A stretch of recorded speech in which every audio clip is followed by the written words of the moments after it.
Okay, so Working Wellbeing's podcast live at the water cooler. We are recording this episode outside of the pod, and we have the lovely Gina from WellHub who's joined me today. So, hey Gina. Hello, how are you? I am all right, yeah. We can hear each other now. We were trying to set up a second ago. We couldn't hear each other I know. It's good not to have headphones on. It is, absolutely. So, tell me more about yourself. Who are you and who are WellHub? So, my name is Gina. Yes. I lead a new business team here at WellHub, which I guess is not really who I am. I would say I am... Your identity is not completely tied to your job, no. No, exactly. My job is one part of me. Yeah. But I am a passionate advocate of wellbeing. I care about it a lot. I've worked at WellHub for nearly 7 years now. It used to be called Gym Pass, which we rebranded last year. But I'm a keen walker. I love music. I love being active. So that's a bit about me and who I am. Yeah. And WellHub is... how would I describe this? I should be good at this, really, given it's my job. But WellHub is an all-in-one corporate wellbeing provider. So what we do is we aggregate anything anybody could want from a wellbeing point of view in one place.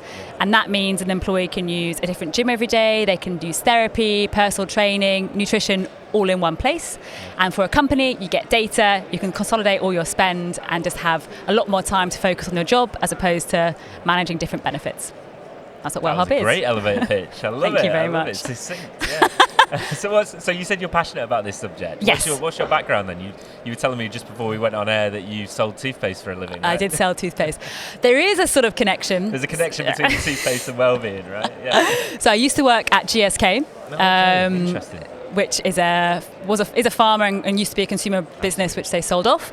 I sold toothpaste, painkillers, cold and flu medicine. Not necessarily the sexiest of things, but it was a wellbeing company focused all on health. And so when I saw the role at WellHub, Gym Pass at the time, there was a clear connection there for me in terms of making people feel good, but in something that was much more tangible and everyday and not contributing to our plastic problem as much. I've got you. Yeah.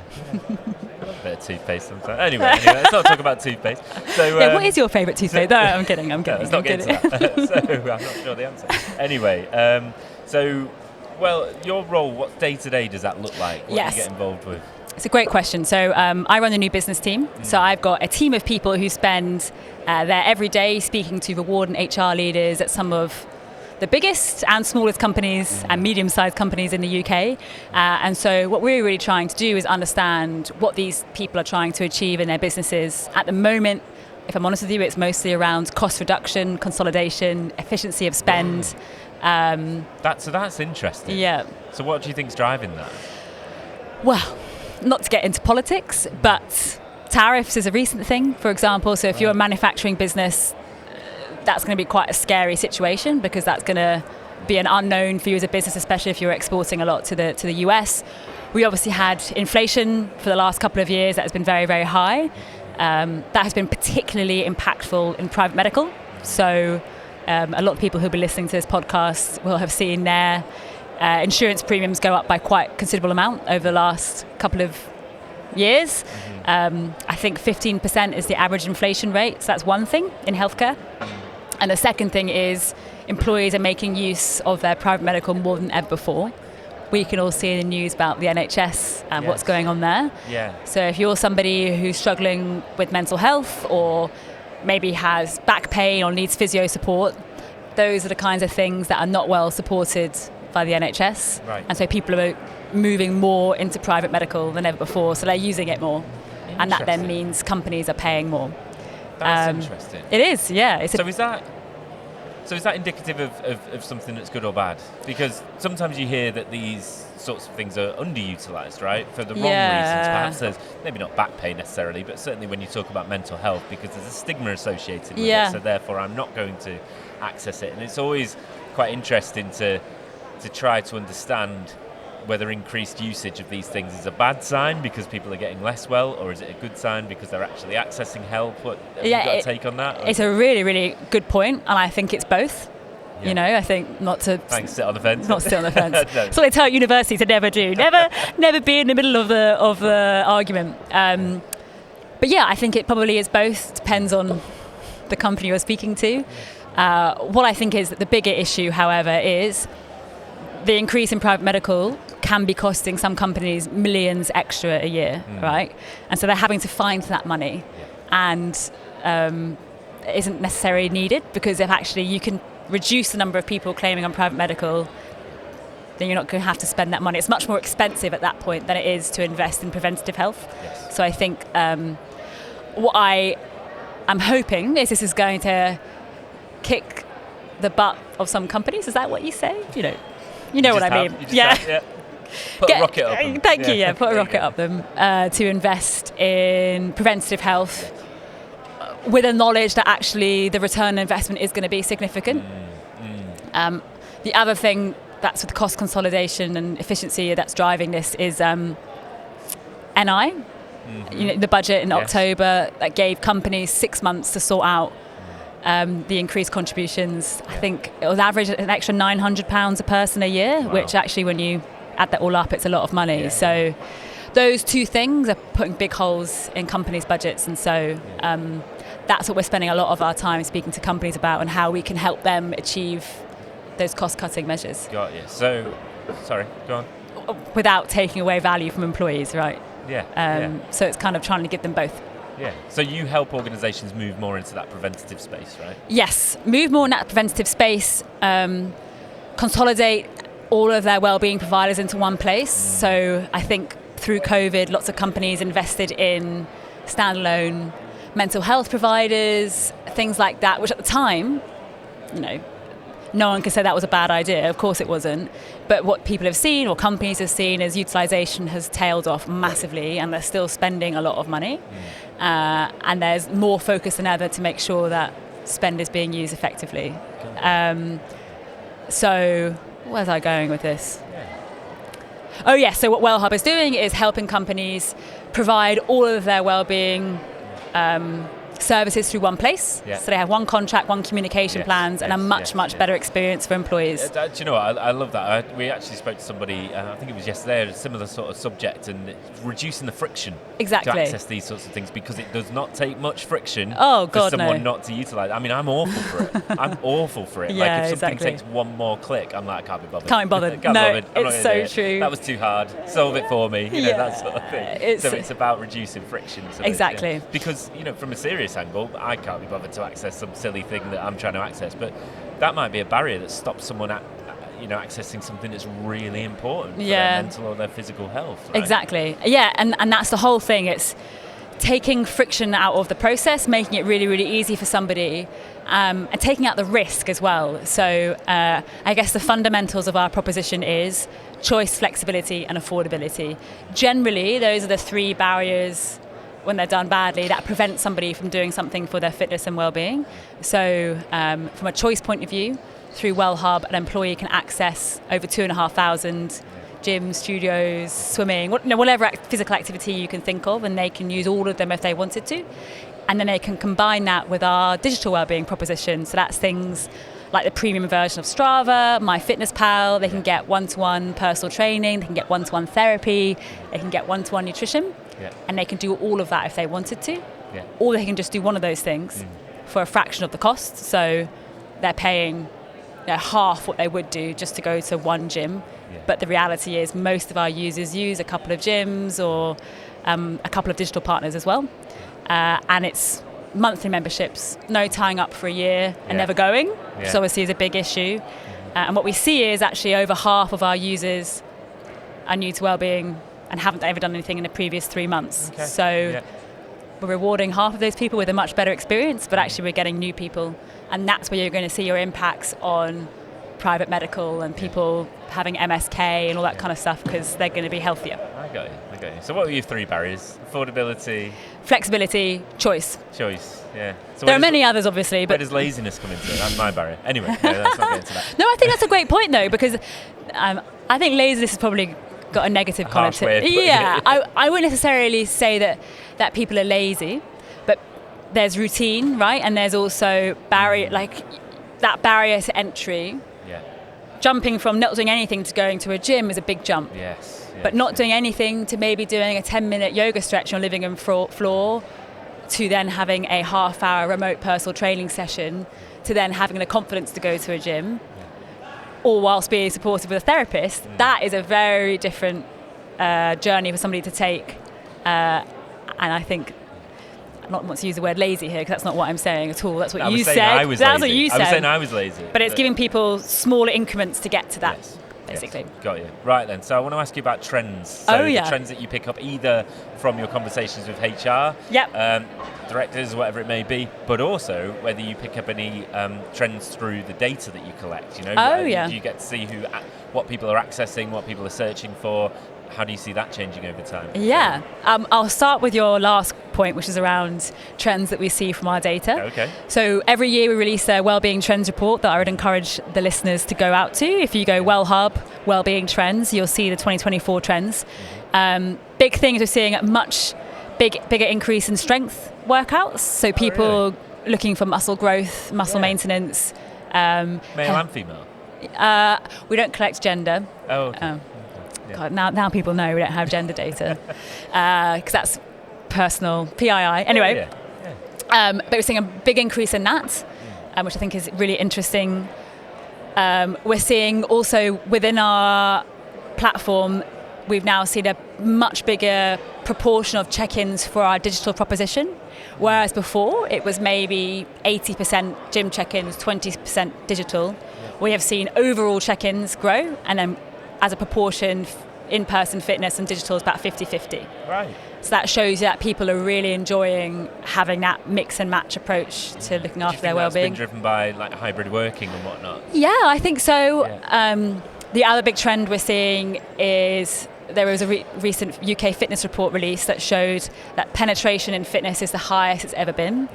And within that, Gen Z and millennials are going more than ever and are driving that growth. So what does penetration in fitness mean? Sorry. The number of people who have joined a gym, basically. Sorry, I should have been more specific.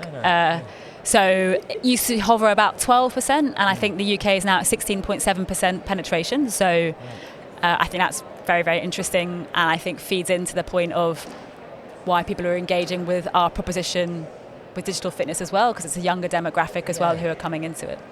That's interesting, isn't it?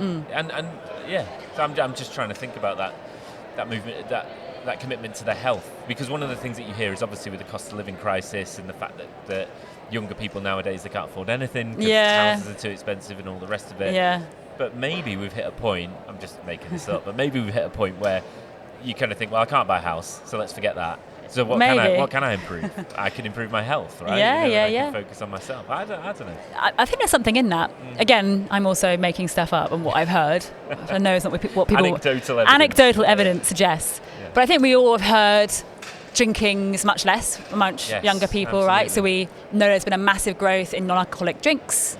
You go to the pub now and there's as many drinks that have no alcohol on tap. You've got alcohol-free gin, all this kind of stuff that's exploding in interest, primarily by younger people, and I suspect that commitment to health also can be said for what we're seeing in our data as well. Interesting. So then the second question was HR. What are HR directors saying? Oh, yes. Okay, so we spent a lot of this time talking about consolidation of spend. I think that's is a big thing going on. So there's a focus on saving costs, but also making what you have work really hard. Yeah. That's been the same for a couple of years.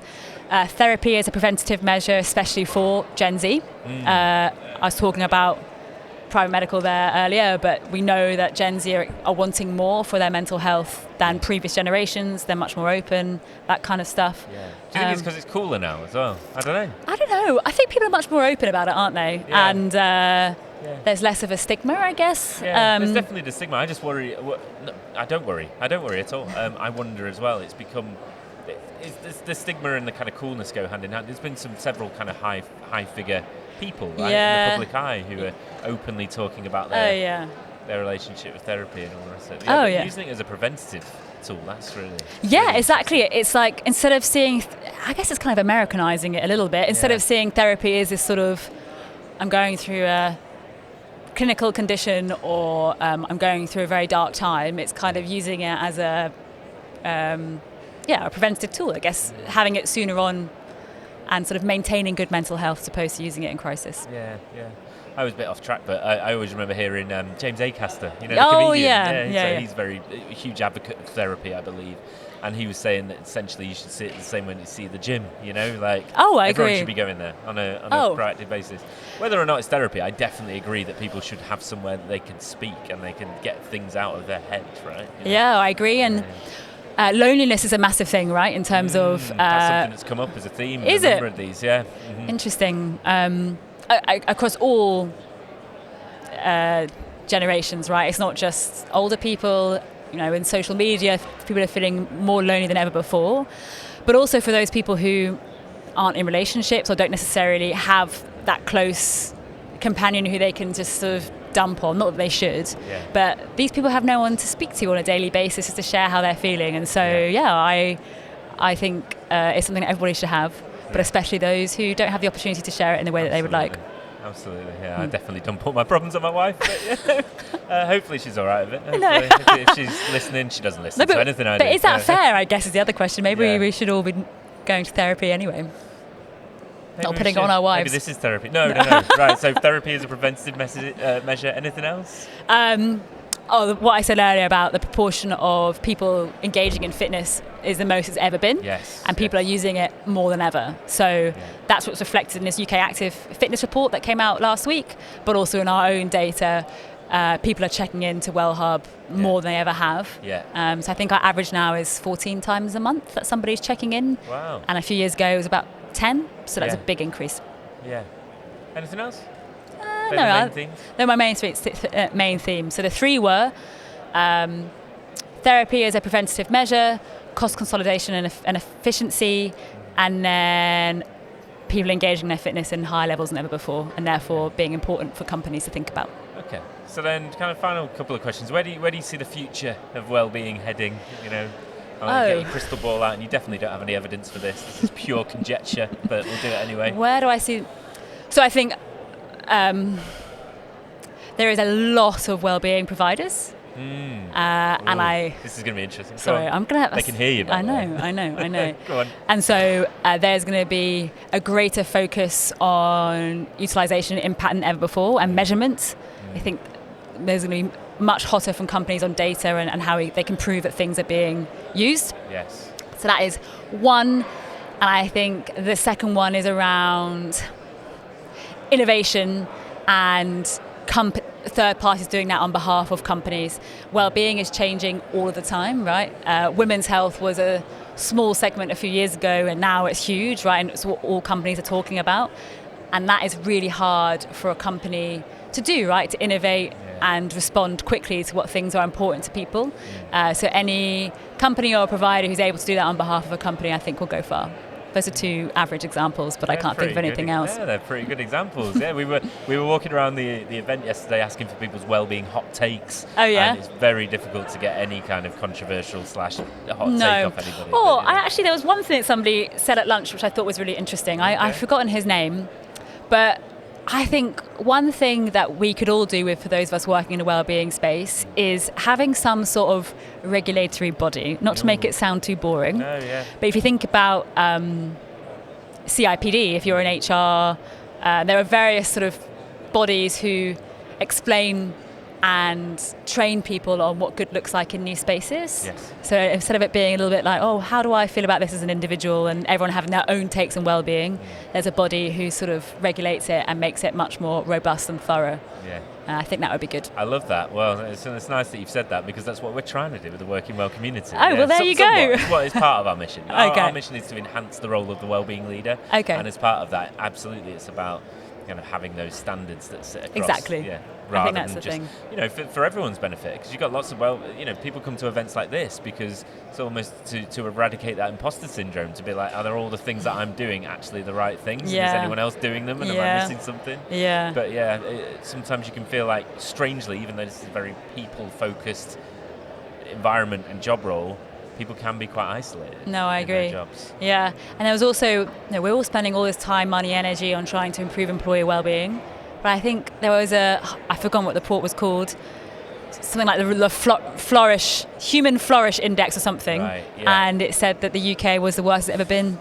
Yes. So employees are not feeling like we're investing in them, and that means... That's part of what we've been talking about today, because we're not focusing on the preventative stuff that really makes a difference to people. Yeah. You know, there's more providers than ever before, but there's more health problems than ever before. Yeah, So, exactly. yeah, it's obviously not doing the right job. So we need to move in that preventative space, which you can help with. Thanks very much, Matt, for So that nice segue. were there any questions that you wish I'd asked you during this conversation that I didn't ask? I even asked you about toothpaste. You know? Oh, yeah. Ask me what my favourite toothpaste is and we'll finish it at that. Do you actually know what your favourite toothpaste is? Yeah, I do know what my favourite toothpaste is, and it's going to be shocking to everybody. Go on. It's Corsadil. Corsadil? Yeah. Yeah, it tastes horrible. It tastes horrible. But you feel like it's a cold shower, you know, it's baptism of fire. You clean your teeth and you feel like, yes, this day. I love that. So where can people find out more about Corsadil? I mean about WellHub. About WellHub, where can they find out? So you can go to www.wellhub.com. Yeah. And you can fill in a form if you fancy speaking to one of the team. However, you can also find me on LinkedIn. My name is Gina Allchorn. I think I'm the only Gina Allchorn in the UK or the world. Gina Allchorn for November, and I will respond to your message. That's where you can find us. Excellent. Thank you so much for your time today. Thank you. Enjoy the rest of the day. Thank you. Thanks. Thanks for listening to the podcast. This episode is brought to you by WellHub, the corporate wellness platform transforming how companies care for their teams with a single subscription. Get an exclusive free trial using the link in the description below.